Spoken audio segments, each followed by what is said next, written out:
سے تنخواہ نہ لینے پر نواز شریف کو تا حیات نااہل کرنا ناانصافی ہے۔ ٹرائل کورٹ میں جو کیس چلنا چاہیے تھا، سپریم کورٹ ٹرائل کورٹ بن گئی اور ان کو اپیل کی جو سہولت قانون دیتا ہے وہ بھی نہ مل سکے،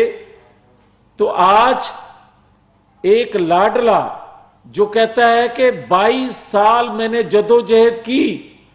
نہیں، 22 سال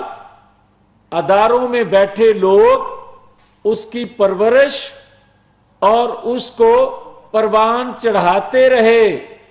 اور پھر بھی وہ نتیجہ نہ دے سکا، مگر 22 سال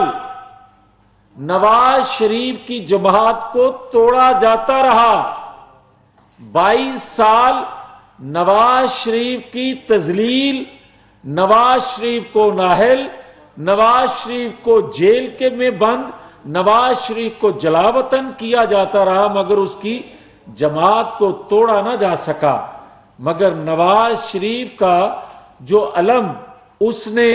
آئین قانون کی پاسداری کا، جس نے پاکستان کے مسائل کا، پاکستان کو لاحق بیماری کا جو تشخیص کی، جو علاج بتایا، اس کو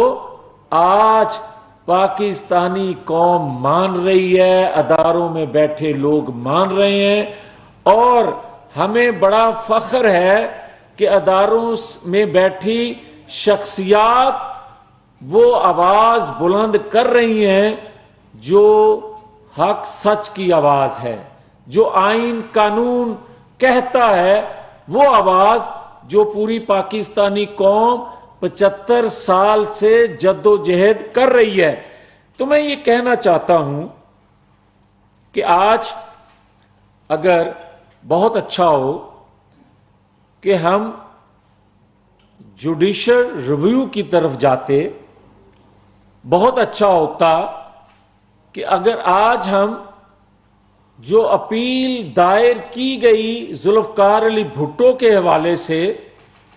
اس پہ فیصلہ آئے، بہت اچھا ہو جو 7 سال سے پینڈنگ ہے نواز شریف کی اپیل، اس پہ بھی فیصلہ آئے، بہت اچھا ہو اگر 22 سال سے جو بے لگام شخص لاڈلا بار بار اداروں پر حملہ آور ہوتا ہے، اداروں میں بیٹھی شخصیات پر حملہ آور ہوتا ہے، اس کو بھی نوٹس کیا جائے تاکہ دوبارہ کوئی اداروں کی تضحیک نہ کر سکے۔ اور میری بڑی احترام سے گزارش یہ بھی ہے کہ ہم ہمیشہ یہ کہتے آ رہے ہیں اور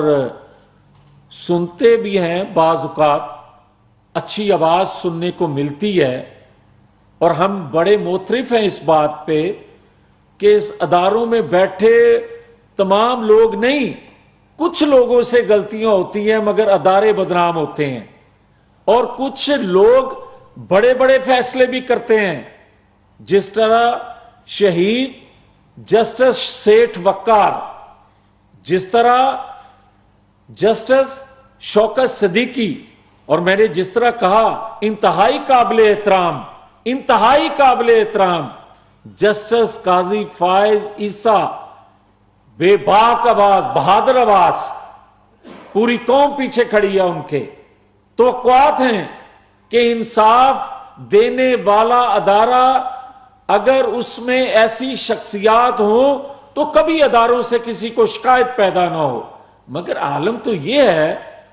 کہ جب جسٹس سیٹھ وقار، جسٹس شوکت صدیقی اور یہاں تک کہ جسٹس قاضی فائز عیسیٰ انصاف دینے والے خود انصاف کے لیے کیا کیا مصیبتیں جھیلیں، اور اگر ان کو مصیبتیں جھیلنے کے بعد